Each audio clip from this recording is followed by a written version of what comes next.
कि इस कंपनी के रचयिता जिन्होंने हम सब लोगों के घरों में एक अलग रोशनी दी और हम लोगों को इतना बड़ा सोचने की हिम्मत दी और आज समुद्र के बीचों बीच बैठा दिया, हम सिर्फ अपनी तरफ से उनको तालियां दे सकते हैं, जोरदार तालियां हम संजीव सर के लिए बजा। हम लोगों के पिछले जन्म में कोई अच्छे कर्म होंगे कि हम लोग इस इंडस्ट्री में आए और पिछले जन्म में बहुत अच्छे कर्म होंगे कि हम असली बेस वेलनेस में आए, क्योंकि जिसके अच्छे कर्म नहीं होते हैं वो असली बेस वेलनेस का फॉर्म नहीं भरता है। अगर आप किसी को प्लान देने जाते हैं, कोई मना कर देना है तो समझ लेना पिछले जन्म में कुकर्म किए हुए हैं। भगवान नहीं चाहता कि इसकी जिंदगी में कुछ अच्छा हो, समझ रहे हो? फिल्टर लगाया हुआ है, जिसने अच्छे कर्म किए हुए वही वो फिल्टर होके यहाँ पे आता है, जिसने अच्छे कर्म पिछले जन्म में नहीं किए वो यहाँ पे नहीं आता है। ठीक है, अब जिसने पिछले जन्म में ज्यादा खराब कर्म किए और थोड़े बहुत ढंग के कर्म किए, वो अपने अपने लेवल के हिसाब से, आपने देखा ना कोई ज्वाइन होकर काम नहीं करता, तो उसके इतने कर्म तो थे कि वो ज्वाइन तो हो सकता है, लेकिन इतने अच्छे भी नहीं थे कि वो डायमंड बन सकता है, तो इसलिए वो रह गया। समझ रहे हो? तो आपको टेंशन नहीं लेनी है, आपको लगातार ये सोचना है कि जो कुछ हो रहा है वो बहुत अच्छा हो रहा है। और आज आप देखिए, हम लोगों ने जहां भी आज टारगेट दिया कंपनी के बारे में, मुझे लगता है यहाँ पे 90% लोग ऐसे होंगे जिन्होंने शायद इस कोर्डेलिया क्रूज का नाम आज से पहले नहीं सुना होगा। इस मतलब 90% की बात कर रहा हूँ, आना तो बहुत दूर की बात है, सुना भी नहीं होगा। हम लोग असली बेस वेलनेस में आने से पहले अगर कोई हमें पूछे कि बताइए कोर्डेलिया क्रूज क्या होता है, तो हम लोगों को मालूम था क्या? नहीं मालूम। तो सबसे बड़ा अचीवमेंट तो हमें यह है कि हिंदुस्तान के इतने शानदार लग्जरियस ट्रिप के बारे में हमें पता चल गया और इसके अंदर हम हिस्सेदार बने, यही हमारे लिए सबसे बड़ा अचीवमेंट है। आप लोग यहाँ पे अनुज सर एक बात बोल रहे थे कि कल से इतना आप में जोश नहीं था, सुबह से जोश नहीं था, अब एकदम से जोश हो गया। तो मैं कहता हूँ उस बात को थोड़ा सा करेक्शन करके कि सर इन लोगों में जोश था इसलिए जीत के आ गए, जिनमें जोश नहीं था वो घर पे बैठे हैं। जोश था या नहीं था? मतलब जो कोई और नहीं कर पाया वो हम लोगों ने करके दिखा दिया, जो किसी के लिए असंभव था उसको हम लोगों ने संभव कर दिया।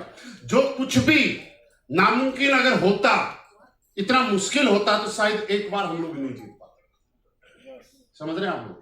आप लोग अगर अपने पावर को अगर समझना है तो मैं ये नहीं कहता कि आप जीत के आए, आप ऐसे समझिएगा आज हिंदुस्तान में 140 करोड़ लोगों में कितने लोग ऐसे हैं जिन्होंने कोर्डेलिया क्रूज का सफर किया होगा? आपके गांव में कितने ऐसे लोग हैं जिन्होंने कोर्डेलिया क्रूज में गए होंगे? आप अपने गांव में निकाल लीजिए, आप ज्यादातर लोग गांव के इकलौते आदमी हैं जिन्होंने कोर्डेलिया क्रूज का टारगेट किया। आप अगर इसको समझना है तो ऐसे समझेगा। मैं 2-3 दिन पहले रांची में था और वहां पे हमारे एक लीडर ने मर्सिडीज ली। मैंने कहा, बोला कैसा लग रहा है? बोला सर बहुत बढ़िया लग रहा है। मैंने कहा ऐसा मत सोचिएगा, आप ऐसा सोचिएगा कि रांची झारखंड की राजधानी, राइट, बहुत बड़ी जगह है जहां पे पूरे हिंदुस्तान में जिसको लोग जानते हैं, लाखों लोग रहते हैं, वहां करोड़ों लोग रहते हैं। लेकिन आप सोच के देखिए पूरे रांची के अंदर कितने लोगों के पास मर्सिडीज होगी? सर मुश्किल से 1-2। मैंने कहा आपका नाम मुश्किल से उन 1-2 के अंदर आता है। अब सोच के देखिए आपकी पावर क्या है, महसूस करना था। आपके देखिए यहां शिव कुमार सर ने बोला कि 40 लाख लोग आज असली बेस वेलनेस के साथ में एसोसिएट्स है और 40 लाख में से 2500 लोगों ने हिम्मत दिखाई कोर्डेलिया क्रूज क्वालिफाई करने की। आप फर्क नहीं पड़ता कि आपसे पहले 1 लाख लोग इस कंपनी में थे। आप जब ज्वाइन हुए थे तब 2 लाख का नेटवर्क था कंपनी का, 5 लाख का था, 10 लाख का था, 15 लाख का था, 20 लाख का, कोई फर्क नहीं पड़ता। लेकिन फर्क इस बात से पड़ता है कि आप कितनी ही देर बाद में आए, लेकिन आज 40 लाख के अंदर 2500 लोगों के अंदर आपका नाम है।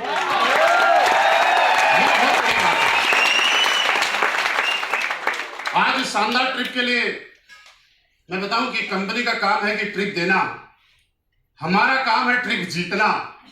लेकिन हर किसी की बस की बात नहीं है इस ट्रिप को करवा देना। हमें कितना असली बेस वेलनेस का यहाँ पे आगे देखिए और कहीं जाके दे या ना देखिए, देखिए जैसलमेर कोई करवा सकता है, मनाली कोई करवा सकता है, बाकी कहीं करवा सकता है। लेकिन मैं कहता हूँ एक बात रियली है कि कोर्डेलिया क्रूज का इतना शानदार ट्रिप तो रॉयल इंडिया वैकेशन ही करा सकता है। तालीम उनके लिए जरूर है। यहाँ पे कई लोग बात कर रहा हूँ तो कई लोग ऐसे ही बोलते हैं सर मैं 2 रात से सोए नहीं। मैंने कहा कर क्या रहे थे? बोला सर पूरी रात लोगों के फोन आ रहे थे, बोला इसको चेंज यहाँ करना है, इसको चेंज यहाँ करना है, इसको यहाँ चेंज करना है। बोला जब बोर्डिंग पास निकल जाता है फिर सबको खुश रखना है। मैंने कहा बहुत बढ़िया, आप ऐसे ही खुश हमें लोगों को रखते रहिएगा। हम लोग 1 से 2 करेंगे, 2 से 3 करेंगे, 3 से 4 करेंगे, और एक दिन ऐसा आएगा कि जब हम लोग, अगर मैं ये बात बोलूं कि एक दिन ऐसा आएगा कि पूरे महीने के लिए ये क्रूज हमारे लिए बात बहुत बड़ी लगी है ना। लेकिन मैं बताऊं कि कभी जब हम लोगों ने शुरुआत की थी, आप फ्रंट लाइन में कितने लीडर से पूछिएगा, जब जिम कॉर्बेट के अंदर हम लोग एसओएस ट्रेनिंग किया करते थे, एक बैच हुआ करता था और सारे लीडरों का मिला के हुआ करता था। 20 आप लाओ, 10 आप लाओ, 15 आप लाओ। अरे आपके कम कैसे हो गए? होटल वाले को गारंटी दी हुई है, लोग कम पड़ गए। आप में से कई लोग हिस्सेदार है ना। लेकिन आज क्या हुआ, हम बोलते हैं कि 300 का ही बैच है, 400 मत लाओ। फिर बोलते हैं सर आने तो हम 3 की जगह 4 कर लेंगे, 5 कर लेंगे। और आज आप देखते हो कि जब हम लोग एसओएस शुरू करते हैं, उसके बाद में नेटवर्क मार्केटिंग नहीं, किसी भी कॉर्पोरेट इवेंट वाले को जिम कॉर्बेट के अंदर होटल मिलना मुश्किल हो जाता है। सही है या नहीं ये बात?